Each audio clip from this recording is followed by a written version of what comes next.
Hey gang, Bison here, out in the wilderness with Troy from Do It Yourself World and the Man of Many Things.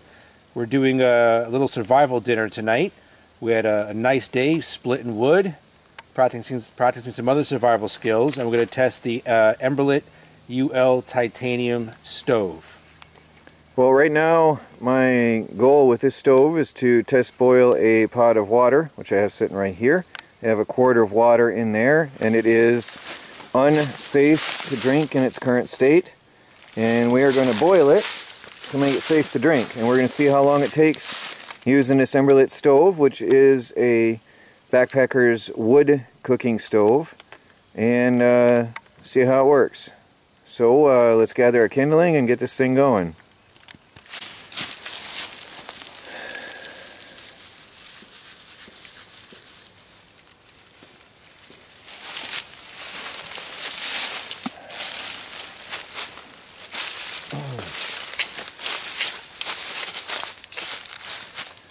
Where's those twigs?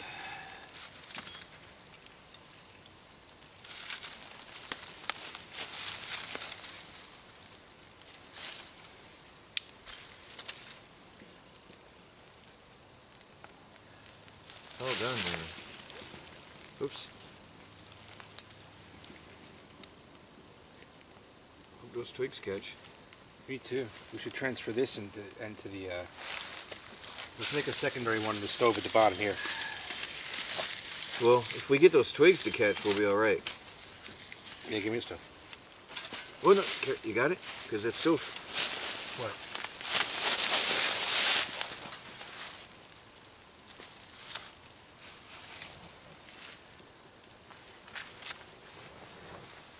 It's killing itself.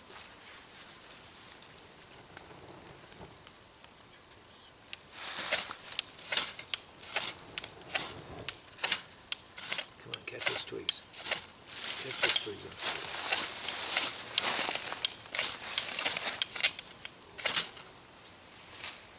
up. Okay, we got fire. Let me feed this little baby fire. Come on, burn that stuff. Burn That balsa wood looking stuff is going to work great. It is. Where'd it go? Here. That stuff really ignites easy. Yeah, that stuff burns. We'll get a little fire here and then transfer it over. Uh-oh. Blow from that angle. Gently.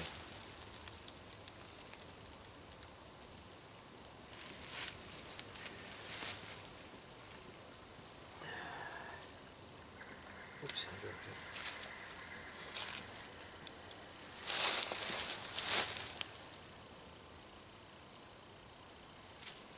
We can get this fragile little fire to go.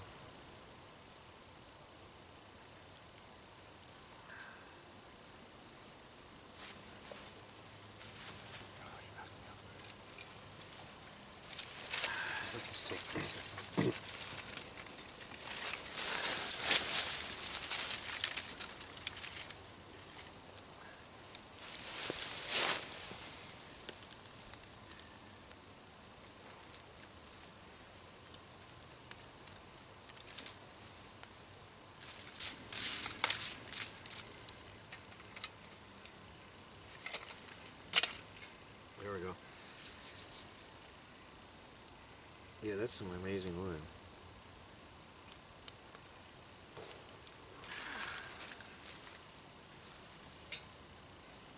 Starting to form the pyramid now. So to explain what we did, it took us forever to get a fire going using wet wood and everything was wet that we had out here. So what we finally found is some grasses to make a bird's nest on a piece of tree bark. The tree bark is our table to hold it in place for us, which is still intact actually. And then because that fire was so fragile, we didn't want to risk losing it, we made another bird's nest in here inside the Emberlit stove, and then transferred some of the glowing pieces of wood into the Emberlit stove, into that bird's nest. And that way we didn't risk losing our very fragile fire that took us so long to get going. But in a true survival situation, starting a fire is not always that easy, especially after it's been raining so much. Right, but how long have we been at it? About an hour, I think. Yeah. It took us an hour to get a fire going, and that was with the ferro rod. Right. Now imagine if we didn't have that, and if we were trying to rub twigs together. Oh, forget it.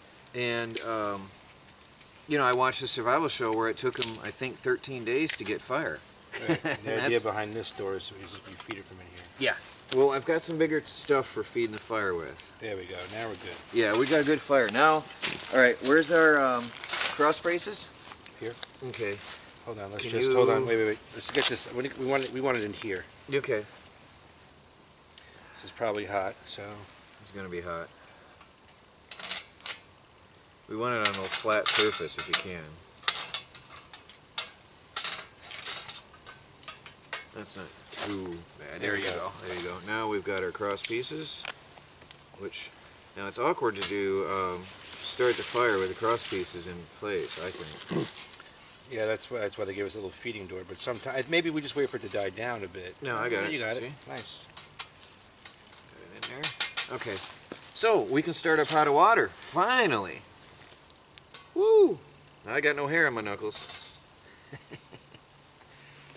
Oops, got a leaf in there after all that waiting. It's alright, it's all part of the Alright, now, what we got here is the Emberlit stove feeds through from the side, and you can put bigger pieces of wood in and just keep feeding it as it goes.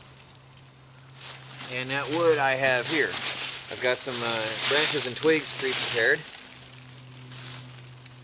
Let me use the big stuff here now. Okay. Because now we're down to cooking. It's the real deal. And I want to grab my camera and show how that feeds in the side.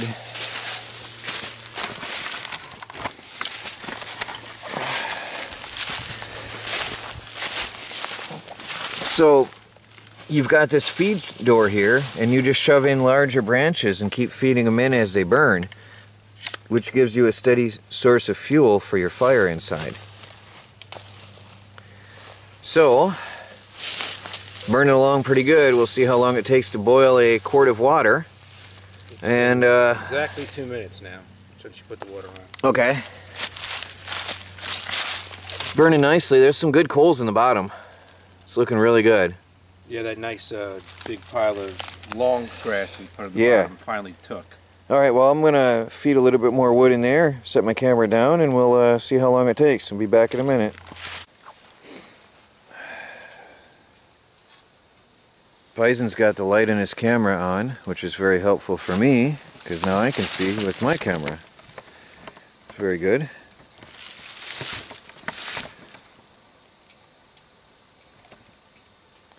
Yeah, now she's at a nice roar. I can hear the, you can see the water steaming heavily, and you can hear bubbles starting to form. It's been 10 minutes, and it's a quart of water, and it is sort of cold out. It's like 50 degrees, I think, outside right now.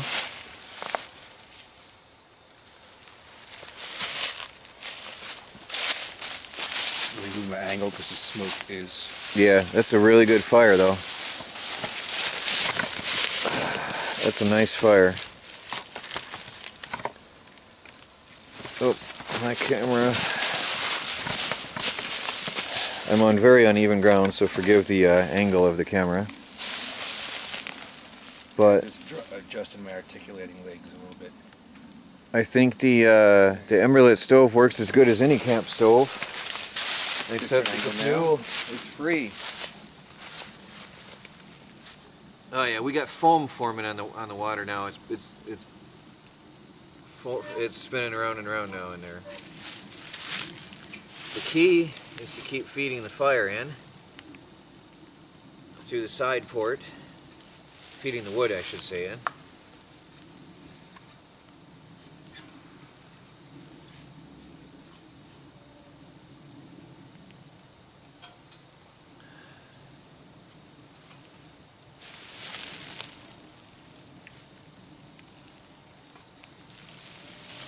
Reminds me of tending a rocket stove, but this is, I think, easier than feeding a rocket stove. I just don't know why. I made a rocket stove, the soup can version, and I just didn't like it.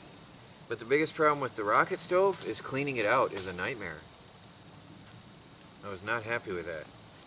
So we have basically, we've got a good boil now. We've got a rolling boil on a handful of twigs in 10 minutes, which, there, you see that? Oh, hold that light on there. Let me get my camera on there. We have a rolling boil on a handful of twigs in 10 minutes. And that's a quart of water. That is very, very acceptable. Very impressive. A handful of twigs. That means no matter where you are, I'm sure you can find a handful of twigs to get your stove going. Absolutely. And now it's really burning. And now you could really get cooking on this thing. You could prepare entire meals. Alright guys, well, I think it's time to start cooking dinner. Yeah, get it. Well, the Emberlit stove, there you have it. And that was without using any man-made fire starting materials. Well, we used a ferrocerium rod, but I mean we used wet tinder and wet materials to get this fire going. It was quite a challenge, and we did not want to cheat or use any man-made kindling or tinder material, and we had to scrounge around till we found something that worked. It took us an hour to get the fire going, but once we got the stove lit, it was burning well. So this is a real test of what it'd be like if you were out there, out in the forest, with nothing but your stove and the twigs and sticks that you can find on the trail. You know, it just shows, you know, if you're an ultralight guy, you got an ultralight stove that folds down to fit in your back pocket, and you got that, and a ferro rod, and a good knife. It's really, really neat. Yeah, I like the fact that, there's really uneven ground for my camera here. I like the fact that it, I mean really that it doesn't need fuel. You don't have to carry anything with you. It folds down flat, it's super light, and fuel can be found for free wherever you are. That's what sold me on the stove.